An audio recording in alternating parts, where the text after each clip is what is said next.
Peace and love, everybody. Greetings. Anuk Abet Quep, Anuk Abet Quep, Anuk Pert Hotep. I am pure, I am pure. I come in peace, I come in peace. Uncle Jocelyn. Okay, it's me, Kelvin Tut, back at y'all again with another video. I know you see the title, Sorry Hebrew Israelites, Abraham never existed. Neither did Moses or none of the characters in the Bible. But while we're speaking on that, let me go in real quick. Abraham, the father of many nations, huh? Now I know this story because the Hebrew Israelite faith or way of life is what I've done for many years. I've studied, I walked through the houses of those things. I've studied, so I pretty much know a lot about the way of life. So let me start with Abraham. Abraham is the father of many nations. His firstborn was Ishmael. A matter of fact, let me get a slide of Abraham.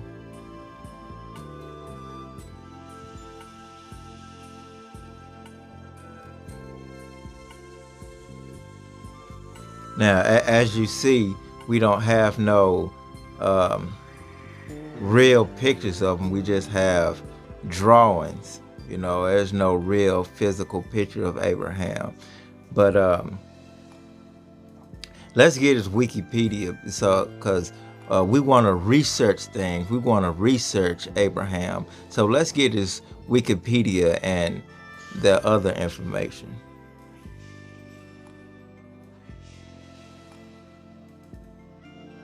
Okay, so as you see, his birth name is Abram. His birthplace is Mesopotamia. That's his birthplace, where he was supposed to be born at. His death place is Hebron, Canaan, and his resting place is cave of Machpelah. Cave. Now, he's in a cave. We didn't do caves. We all know who done the caves. We are not cave people. We don't do the caves. We never done a cave. But moving on, Abraham is an allegory. He's an allegorical creature, allegorical character. He's symbolic. He's symbolizing, the father of many nations. He wasn't an actual person. So he never had a bloodline. If he wasn't an actual person, he never existed. He don't have a bloodline. So there's no bloodline that you can trace back to him if he never existed. How can you trace that? And let's get the Bible verse on that in Galatians. This is the Bible verse that's speaking of the allegorical symbols that his lineage speaks of. Let's get that. It's Galatians. I'm gonna read Galatians 22 through 26.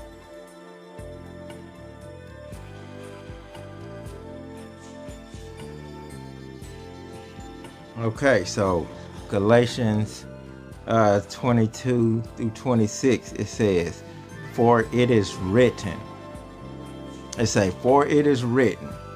Not that it's true, but for that it is written that Abraham had two sons, one by a bondmaid, the other by a free woman.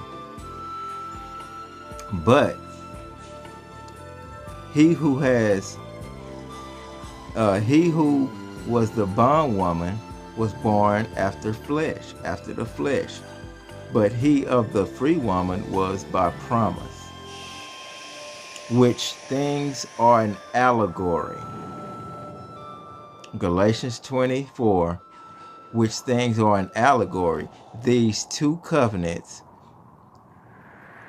the one from Mount Sinai, which gendered the bondage, which is Agar.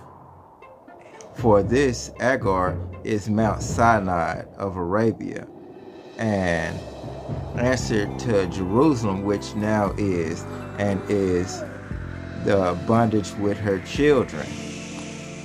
But Jerusalem, which is above, is free, which is the mother of all of us. So what it's saying in that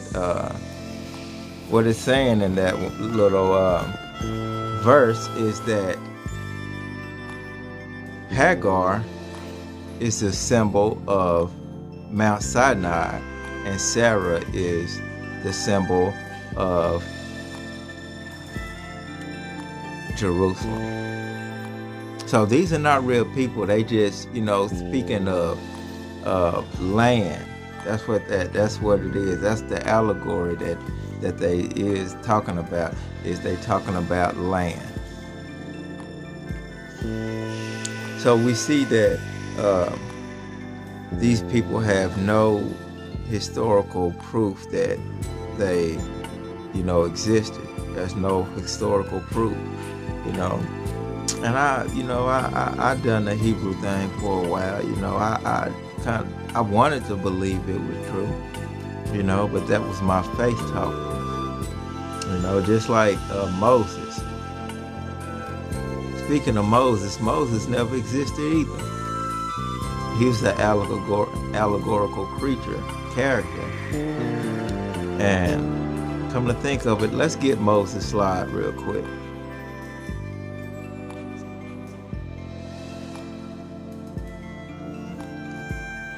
So as you see, Moses, I don't have no physical picture of him or nothing.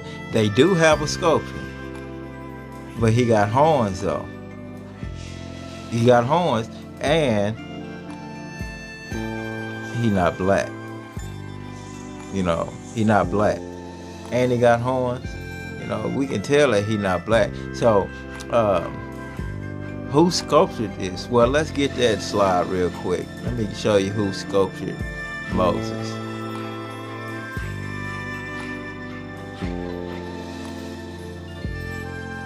Oh, so you mean to tell me Michelangelo did this? I mean, you seen it when I ran there. You seen that it said Michelangelo sculptured it from in Italy. So this is not Jerusalem. This is not Africa. This is in Italy. He was sculptured in Italy. We're not from no Italy. Let me run that back real quick.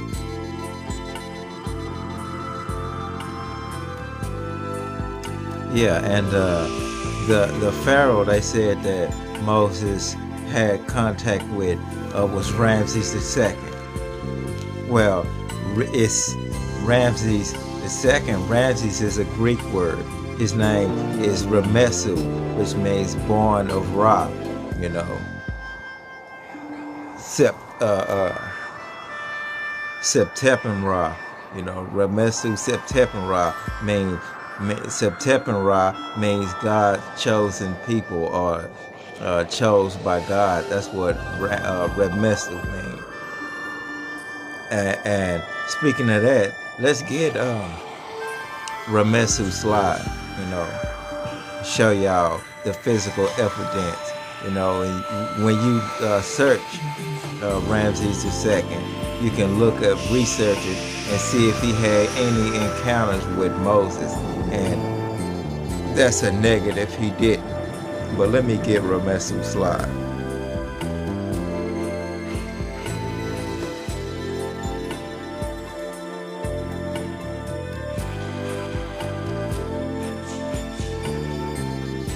So as you see, we got the sculpture and the mummy of Ramesu, you know. And so let's do some research on him. Let's get his Wikipedia real quick and show you the dates that he was born and the date that he died. He died at age 90. Let's get that Wikipedia.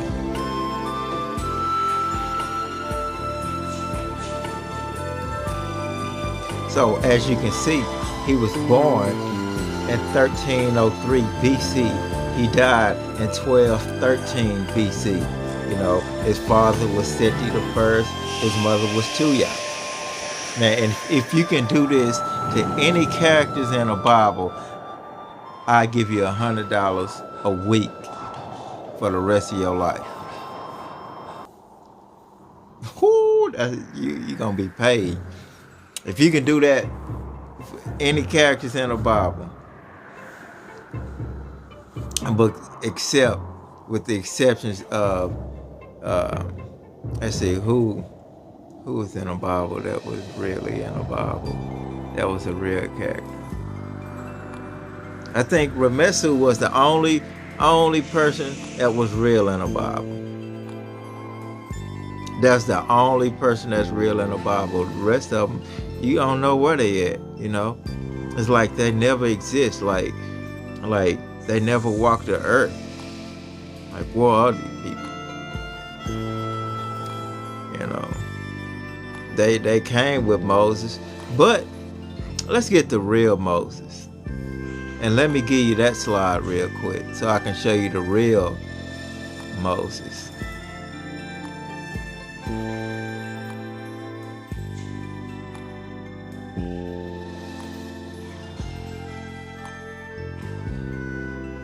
Now this, my people, this is Ahmose the First. Ahmose the First, ruler of the 18th dynasty. He ruled the 18th dynasty from 1554 through 1529 BCE. You know, he was the only one that expelled a large group of people out of his land. You know, the only one. You know, this is the real Moses, Ahmose the First. You got his sculpture. You see the sculpture, and you see the mummification. You see the dreads on there, the little dreads and stuff. You know what I'm saying. So I'm giving you evidence, you know, factual evidence that these people was real. You know. So